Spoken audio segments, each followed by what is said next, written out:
नमस्ते। चलिए बिना किसी देरी के आज के इस दिलचस्प विषय पर आते हैं। आज के इस गहरे विश्लेषण में हम चर्चित documentary the rise of the entrepreneur के दावों की पड़ताल करने वाले हैं। ये फिल्म बहुत ही बेबाकी से ये दावा करती है कि पारंपरिक नौकरियों का दौर अब खत्म हो रहा है और नेटवर्क मार्केटिंग ही भविष्य का एक सुरक्षित विकल्प है। हम यहाँ बिना कोई पक्ष लिए सीधे सोर्स मटेरियल के जरिए इस पूरी पिच को डीकोड करेंगे और देखेंगे कि आखिर इस दावे में कितना दम है। तो चलिए शुरू करते हैं। आगे बढ़ने से पहले जल्दी से देख लेते हैं कि हमारा एजेंडा क्या है। हम इस पूरी कहानी को 5 हिस्सों में समझेंगे। पुरानी अर्थव्यवस्था का अंत, एक एंटरप्रेन्योर की दुविधाएं, नेटवर्क मार्केटिंग के रूप में पेश किया गया समाधान, इससे जुड़े मिथकों की असलियत और आखिर में किसी भी अवसर का सही मूल्यांकन कैसे करें। चलिए पहले पॉइंट पर चलते हैं। इस डॉक्यूमेंट्री की शुरुआत एक बहुत ही जबरदस्त और विचारोत्तेजक दावे से होती है। फिल्म कहती है कि औद्योगिक युग अब पूरी तरह से खत्म हो चुका है। वो जो 40-40 का प्लान था ना, यानी कॉलेज से डिग्री लो, नौकरी ढूंढो, हफ्ते में 40 घंटे काम करो और ऐसा लगातार 40 सालों तक करते रहो, वो अब एक पुराना जाल बन चुका है। रिटायरमेंट का ये पुराना और सुरक्षित माना जाने वाला रास्ता सोर्स के मुताबिक अब बिल्कुल काम नहीं करता। और यहीं से हमारा पहला सेक्शन शुरू होता है, पुरानी अर्थव्यवस्था की मौत। यहाँ मुख्य तर्क ये है कि तकनीक में हो रहे बदलाव इतनी तेजी से आधुनिक जॉब मार्केट को बदल रहे हैं कि अब पीछे मुड़कर देखना नामुमकिन है। इस पूरी समस्या को समझाने के लिए फिल्म एक टापू का बड़ा ही दिलचस्प उदाहरण देती है। जरा सोचिए, एक टापू पर 10 मछुआरे कांटे से मछली पकड़ रहे हैं।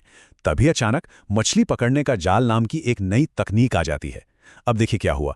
केवल 2 मछुआरे उस जाल से उतना ही काम कर लेते हैं जितना पहले 10 मिलकर करते थे। उत्पादकता तो सीधे 500% बढ़ गई, लेकिन बाकी के 8 मछुआरे, वो तो बेरोजगार हो गए। तकनीकी प्रगति कुछ इसी तरह से संरचनात्मक बेरोजगारी पैदा करती है, भले ही समाज की कुल संपत्ति उतनी ही रहे। अब आप सोच रहे होंगे कि तो क्या शिक्षा इसका समाधान है?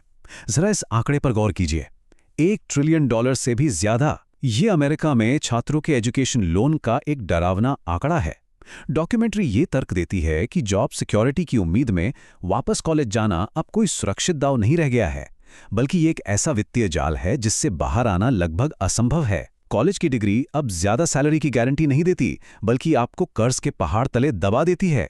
और इसका सीधा सबसे करारा असर हमारे मिडिल क्लास पर पड़ रहा है। सोर्स 3 बड़ी प्रवृत्तियों की ओर इशारा करता है। पहला, मिडिल क्लास की आमदनी या तो रुक गई है या कम हो रही है। दूसरा, फुल टाइम काम करने के बावजूद लोग गरीबी रेखा के आसपास जी रहे हैं।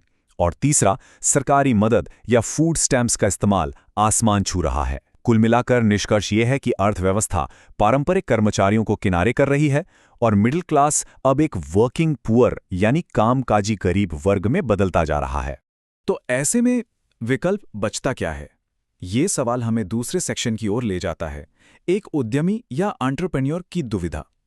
आज के समय में हर कोई अपनी शर्तों पर काम करना चाहता है, आज़ादी चाहता है, लेकिन एक पारंपरिक बिजनेस शुरू करने के जोखिम बहुत बहुत बड़े हैं।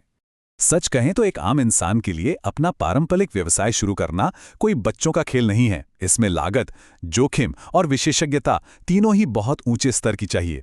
अगर आप सोचें कि चलो कोई फ्रेंचाइजी ले लेते हैं, तो उसमें जोखिम भले ही थोड़ा कम हो, लेकिन लागत $500 मिलियन यानी लाखों करोड़ों तक जा सकती है। और एंजल इन्वेस्टिंग, वहां तो 15 में से सिर्फ 1 को सफलता मिलती है। ये वित्तीय और तकनीकी रुकावटें किसी को भी डराने के लिए काफी हैं। इस कड़वी सच्चाई को एक और आंकड़े से समझिए। क्या आप जानते हैं कि बिना फ्रेंचाइजी वाले रेस्टोरेंट्स के फेल होने की दर क्या है? 90%। जी हां, 90% फेल हो जाते हैं और केवल 10% ही चल पाते हैं। फिल्म इस आंकड़े का इस्तेमाल करते हुए ये साबित करने की कोशिश करती है कि अपनी सारी जमा पूंजी दांव पर लगाकर ये सारा जोखिम खुद उठाना एक औसत इंसान के लिए बिल्कुल भी व्यावहारिक विकल्प नहीं है। तो जब चारों तरफ रास्ते बंद नजर आते हैं, तब डॉक्यूमेंट्री अपना मास्टर स्ट्रोक यानी मुख्य प्रस्ताव पेश करती है। सेक्शन 3, नेटवर्क मार्केटिंग का समाधान। इसे एक ऐसे परफेक्ट मिडिल ग्राउंड के रूप में पेश किया गया है जहां बिजनेस के फायदे भी हैं और जोखिम भी ना के बराबर हैं। लेकिन गहराई में जाने से पहले हमें यह समझना होगा कि सोर्स इसे कैसे परिभाषित करता है। नेटवर्क मार्केटिंग, जिसे डायरेक्ट सेलिंग भी कहते हैं, असल में एक ऐसा मॉडल है जहां उत्पादों को सीधे ग्राहकों तक पहुंचाने के लिए स्वतंत्र डिस्ट्रीब्यूटर्स के एक बड़े नेटवर्क का उपयोग किया जाता है। यानी इसमें बिचौलियों और टीवी अखबारों के महंगे विज्ञापनों को पूरी तरह से दरकिनार कर दिया जाता है। इस मॉडल की असली ताकत को समझाने के लिए फिल्म ने एक कमाल की एनालॉजी दी है। जरा इमेजिन कीजिए, क्या हो अगर अमेज़न अपने कुल रेवेन्यू का 40% हिस्सा स्वतंत्र लोगों को सिर्फ इसलिए देने लगे क्योंकि उन्होंने किसी प्रोडक्ट की सिफारिश की थी। अमेज़न खुद पैकिंग, शिपिंग और सारा लॉजिस्टिक्स संभालेगा और आपको बस रिकमेंड करने पर सीधा कमीशन मिलेगा। सोर्स का तर्क है कि एक सही नेटवर्क मार्केटिंग कंपनी बिल्कुल यही काम करती है। लेकिन रुकिए, ये इतना भी आसान नहीं है। जाहिर है इस इंडस्ट्री को लेकर हर कोई आश्वस्त नहीं है। इसीलिए सेक्शन 4 पूरी तरह से नेटवर्क मार्केटिंग से जुड़े मिथकों पर फोकस करता है। यहाँ फिल्म उन आम आलोचनाओं का बहुत ही आक्रामक तरीके से बचाव करती नजर आती है। अब सबसे बड़ा और आम सवाल जो उठता है, क्या ये कोई पिरामिड स्कीम तो नहीं है? इस पर डॉक्यूमेंट्री पलटवार करते हुए तर्क देती है कि असल में पारंपरिक कॉरपोरेट अमेरिका एक पिरामिड है, जहां हजारों कर्मचारी सबसे नीचे काम करते हैं और वो सब शीर्ष पर बैठे उस एक सीईओ की कुर्सी के लिए लड़ रहे होते हैं। इसके विपरीत नेटवर्क मार्केटिंग को उन्होंने एक उल्टे पिरामिड जैसा बताया है, जहां सफलता का मंत्र यही है कि आप अपने पीछे नए लीडर्स को विकसित करें और उन्हें आगे बढ़ाएं। एक और डर जो लोगों में होता है वो है अपने गैराज को उत्पादों से भर लेना। इस पे सोर्स का बहुत ही जोरदार बचाव है। उनका कहना है कि इस उद्योग को अब पूरी तरह से डीबग कर लिया गया है। अब आपको जबरदस्ती बहुत सारा स्टॉक या फ्रंट लोडिंग करने की कोई ज़रूरत नहीं है। अब सब कुछ कंप्यूटर बेस्ड और पेपरलेस डायरेक्ट शिपिंग से होता है। और तो और इसमें बहुत ही मजबूत बायबैक नीतियां भी होती हैं। यानी अगर आप वेबसाइट छोड़ना चाहें तो कंपनी आपके बिना बिके उत्पाद वापस खरीद लेती है। फिर बात आती है कमाई की। लोग अक्सर कहते हैं कि इसमें ज्यादातर लोग पैसे नहीं कमा पाते। यहाँ फिल्म का नजरिया थोड़ा अलग और दिलचस्प है। वो कहते हैं कि जो 90% लोग इसमें जुड़ते हैं वो असल में पैसा कमाने आए ही नहीं थे। वो तो बस संतुष्ट ग्राहक हैं जिन्हें थोक भाव में अच्छे उत्पाद चाहिए थे। जो बाकी के 10% हैं वो इसे पार्ट टाइम करके एक्स्ट्रा इनकम बनाते हैं और केवल टॉप के 1% लोग ही इसे एक सीरियस प्रोफेशन की तरह अपनाकर बड़ी सफलता हासिल करते हैं। तो सेक्शन 5 अवसर का मूल्यांकन।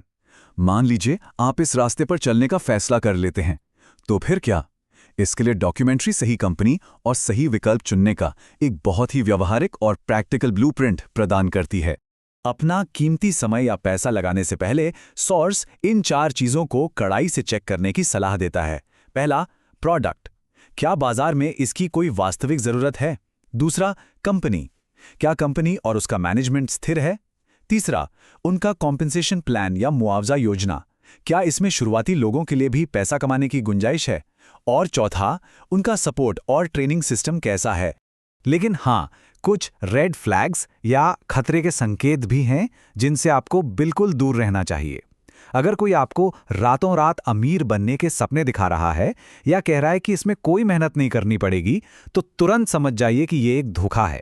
इसके अलावा अगर कोई आपसे कहे कि प्रोडक्ट को छोड़ो, बस नए लोगों को जोड़ने पर फोकस करो, तो ऐसे अवैध ऑपरेशन से जितनी जल्दी हो सके किनारा कर लेना चाहिए।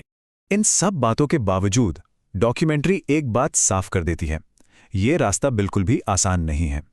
फिल्म पूरी ईमानदारी से चेतावनी देती है कि नेटवर्क मार्केटिंग में बहुत ज्यादा कड़ी मेहनत लगती है।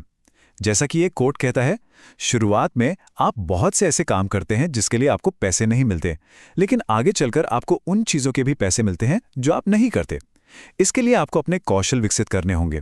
और सबसे बड़ी बात, इस मॉडल को शक की नजर से देखने वाले समाज की आलोचनाओं का भी डटकर सामना करना पड़ेगा।